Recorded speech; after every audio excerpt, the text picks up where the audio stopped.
Commentary Booth is a show for media lovers by media lovers just like you. If you want to support the show, go to pariomagazine.com.au.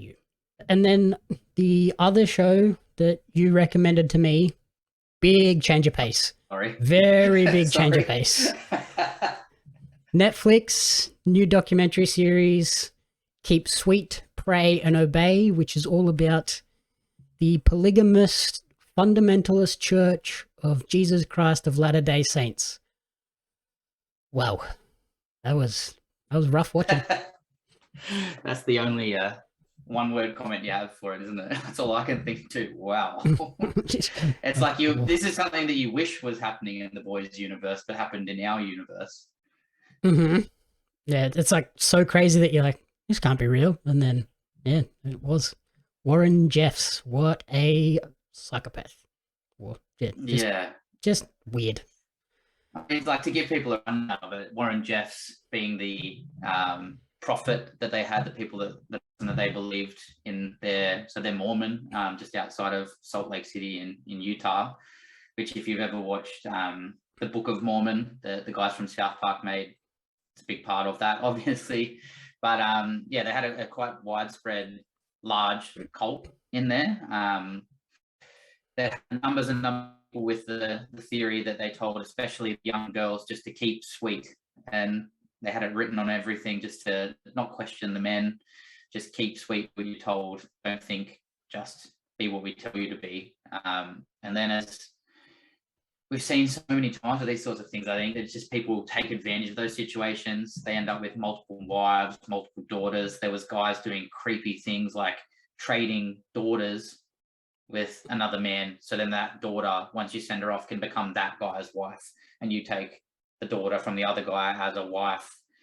They said they had one thing where it was like, even if they're only like 15, 16, 17, like, yeah, even less. Yeah. And they had one where the original prophet, Warren Jeff's dad, had a line of like 60 women outside his door. He's like 70 on his deathbed, and he's got 14-year-old girls outside as his wives, waiting to kiss him goodnight, and him trying to work out who he wanted to like sleep with and things. It was really quite heartbreaking. Mind-blowing and heartbreaking is probably the two words I'd describe it. I'd hate to liken it, but it's like car accident viewing. It's so bad that you can't not look at it, and you want to know what happens next. Particularly with it being, I don't know for you, but particularly with it being a recent time for me. Like most of these things that you watch on Netflix, and it's the older serial killer situations, you look at it and you think, oh yeah, but that was 1974. Like, that's totally fine. And this one happened in like 2011. I think at one stage they said Warren Jeffs was the only man that was non-Islamic when they were fighting ISIS, whatever, at the top on the of FBI. the FBI's most wanted list. Yeah. He's the one guy that's sticking out on it. It's just really heavy, really wild. And I don't know, like it gets me when you watch cult stuff to think that like these people must be so crazy. Like, how could you ever believe that? But then when you see that they're brought up in that situation, it's all they've ever known, and they get so pumped full of propaganda, I guess, that terrifies them about the outside world, or even vice versa, that we look down on those people thinking, what idiots. But it's really hard to judge them without being in their shoes. Yeah, like you said, like, because it's so modern, you're like, how are these people like just not on the internet and not understanding that this is all really crazy and weird? But I guess they don't really have access to the internet. They wake up, they do their morning prayers, they go to school where it's all very secular and about the Bible and the teachings of the Jeffs, and it's just, yeah, pretty insane stuff. I did like that they interviewed a bunch of like the women that basically had enough and escaped, which is apparently really hard to do. And then I think because the director, Rachel Dretson, is a woman, I think that probably helped the series as well, because I imagine it allowed those women to sort of feel a little bit more comfortable telling their stories and opening up about some of the things that happened to them. Yeah, like I think everyone in there is obviously a victim of that, but definitely the women and the girls are just That's such a horrible situation. And obviously, the more you watch on, the worse it gets. Like every episode, I found myself thinking, I can't remember how many, maybe 5 episodes, but every single episode, I kind of found myself sitting there going, it can't get worse than that. And the next episode, it gets so much worse. I mean, it got to a point where he moved all of them away because he said the judgment day was coming, whatever. Moves them all, makes them build a new town, and then goes, when judgment day doesn't come on the day it was supposed to come, said, oh, no. God just said, you did good. He gave you a little bit more time. And everyone still believes, moves back to the other place. I think it can't get worse than that. And then the guy ends up with like 80 wives, 60 daughters. I think the kids all get taken away from families, which is obviously, I don't envy the child services in Utah at the time, because I don't think leaving them there was the right thing to do. But I also don't think they ever had a chance when they took so many kids away. It was chaos. But to see him finally be brought to justice for what he was doing, I think it was nice to see him finally get arrested. I mean, and the bit that always gets me is the hypocrisy of them, that people buy into the things that these guys say. And obviously both of us coming from Nowra originally, it's funny because I watched it with Anne, my wife, who's from Sydney. And I was like, it was weird to me growing up because we had a cult in our town. Yep. And I thought everybody just had a cult. I thought I was like, everyone has a weird church in their town. Yeah, this is the library, this is the Woolworths, this is the cinema, this is our cult. Like, I thought everybody just had that. And I was like, blew my mind to know that that's not normal. Like, we had that situation. And I remember thinking, because we had people come to school with us that were from there, that I thought, how could they do that? But then when you start to have, I guess, more of an adult mindset about it, like, they had no choice. And these girls just got thrown into some really bad situations, and the guy ends up running away from them, stealing their money, going to Disneyland and strip clubs. I mean, you can't be a fundamentalist religious Mormon, person, spend your money at a strip club. Especially, it doesn't like, fit together. The amount of money he was spending too, like hundreds of thousands of dollars a week was getting delivered to him in bags of groceries, essentially, and soup cans. Yeah, they were stuffing it into soup cans, like, just nuts. Yeah, it sucks that people, it seems to me in these stories, and when it's real world stories, that the good people, it's like nice guys finish last, like the good people and the innocent people are the ones that get stepped on by these people. And it's nice to see them come to justice. But then even after he's in prison, he's still managing running the church. He'd teach his religion out of prison. Like, it's wild that the lengths these people go to. I guess, I don't know, the idea of moving suburbs scares me. So I can only imagine how scary and how hard it must be to leave something like that. So the women that have done it must be just such strong people. It's just incredible that they made it out of there and are living normal lives after being through such a thing. Like, it's so nasty. It was really nice to see at the end. Nice, probably not nice, but it was really good to see at the end, and almost a little bit comical to me, that he just kept all this. He was so arrogant that he kept all the evidence that condemned him just in a room, like hard drives of evidence against himself in a room. And I think at the same time, I mean, like, I watched it with Anne, my wife, and it's not a light watch. Like, it's not something that you can, out of all the true crime documentaries that I've seen, I think it's probably like me in horror movies a little bit, but as far as true crime goes, I don't want to say like it's easier to watch people that have just been adults and murdered, but when you watch this, when you hear the video, the tape recording of that tape in the last episode, being manipulated into sleeping with a man that is like, she's like 13, 14, and he is like 50 something, and you hear him manipulating her into that. That was something that I know made her feel physically ill. It was something that was really hard to even just listen to. But that is just what goes to show you that these people, for someone to put their daughter into that and believe that that is the right thing to do, it's crazy the power these people have over other people. Just like even the way that he sort of rose to power too, when his dad passed away, he kind of assumed the mantle as the prophet, remarried all of his dad's wives, which was super weird. Like, what are you doing? Creepy.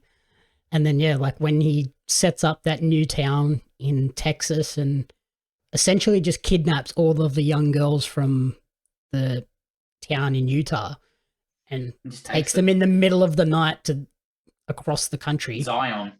Like, Yeah, what do you call it? Zion. Yeah, it's just like, what the hell? And yet, Yeah. I was glad to see that he was convicted of sexual assault and conspiracy to commit misconduct with a minor, which was nuts. As you said, placed on the FBI most wanted list with a $100,000 reward. Seems a little bit low. Maybe a little bit low for what he did. It was what he was spending each week nearly.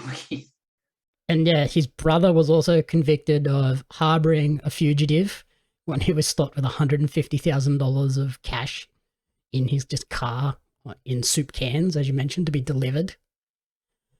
And then even the way that he was caught in the end, how like unceremonious and plain of a way to get busted. They just pull him over to check the car and he's just sitting in the back seat. Like, oh, guess what? You're under arrest. Yeah, like he deserved much, much, much, much worse. Like,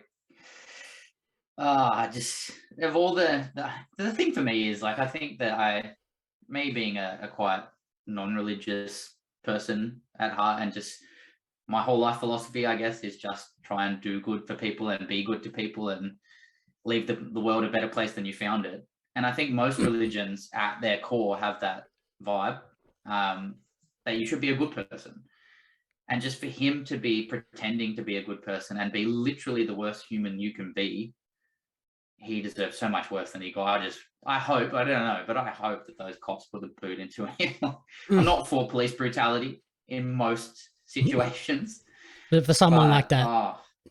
You deserve so much worse than you've got it. Like, the things that he would have done for people, and the hard thing to hear, even the list of charges, is there'd be so many people out there behind that closed wall that would be getting away with things, and that he would have got away with a lot more than that. That's just the stuff that they could prove.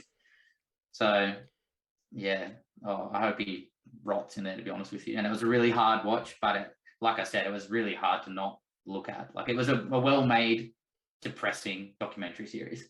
Mm-hmm. And yeah, like I think most of the people in that church are obviously trying to do good by their community, and like all of the like business owners, like they all basically give ownership of their business to the church to help them have more money to build more houses for the community or provide for the community. But that all just fed up into him as like this crazy hectic pyramid scheme where they were using the boys of the town as basically free labor, and then the girls were just slave labor, and the girls were basically just being traded around. Like, it was just nuts.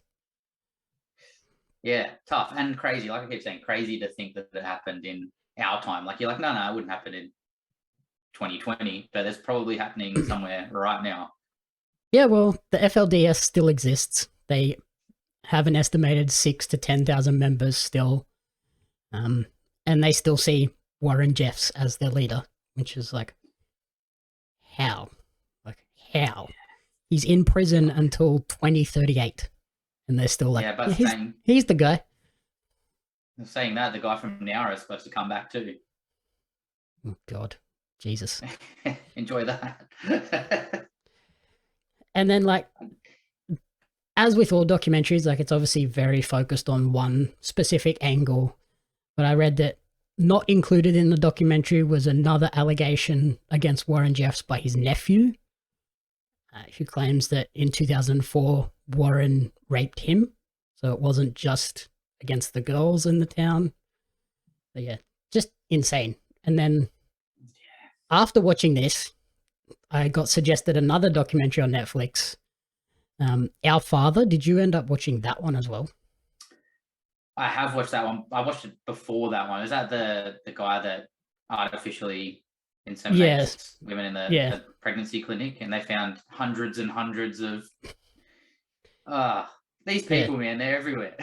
Like, I was just like, thanks Netflix. I needed to be suggested that. I kind of wish I'd not fallen for it. Damn Netflix and their great recommendations of like, hey, you like this, maybe you'll like this, and then you click on it, like, oh geez, that was another depressing watch that I didn't need to endure.